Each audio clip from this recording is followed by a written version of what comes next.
morning mga kasimple. Ayan. Takot kasi ako sa paan. Dadana kasi ako sa talsik ng kahit anong pritong gawin. Ito po yung ating ipapartner sa ating tuyo. Saka kanin. Para medyo heavy po yung ating almusal tuloy kasi marami tayong gagawin. Ay naku, hindi na maubos-ubos yung gawain sa loob ng bahay. Almusal muna kayo mga kasimple para nagutom na kayo, bumangon-bangon na kayo dyan.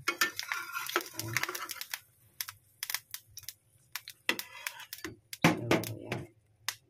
Almusal. Isa pa. Magluluto pa ako ng isa kasi dalawa kami dito. Tuyo at itlog. Ang aming almusal. At itlog. Another one, egg. At syempre, pagyan natin siya ng asin sa ibabaw. Yan. Ado. O diba? Nahulog pa. Yan, nakasimple.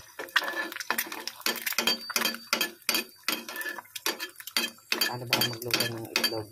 Turuan niyo nga ako. Minsan, kalpak din ako magluto ng ng itlog eh. So yun, nagluto ako. Nawala sa isip ko. Lakas pala na nga po. Sunog ang mga gilid. Ayan. Sarap.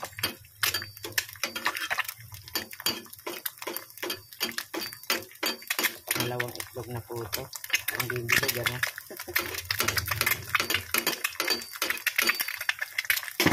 So, yung mga kasimple natin almusal. Kailangan medyo heavy talaga ang ating almusal. Kailangan na rin natin gagawin. Hinaan ko yung apoy.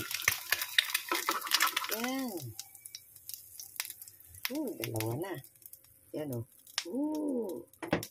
At dito natin isusunod yung yung tuyo. Yan, ito po ay ewan ko kung magkano ito eh. Asawa ko yung bumili ito ngayong umaga. Sabi ko parang gusto ko tuyo. Kami lang naman kasi kumakain ng tuyo dito eh. So, yan. Mag-i-enjoy kami na sa pag-ano ng tuyo. Yan lang po mga kasimple. Na-share ko lang yung almusal natin. Yan, mga kakorong-korong, shout out sa family, sibling, and forever young. Thank you. God bless po sa ating lahat. At salamat po sa lahat sa mga nanonood sa walang kwentang video ni Babes. Pagtsagaan nyo na. Yan, pagtsagaan nyo na itong almusal natin. Yan, bango.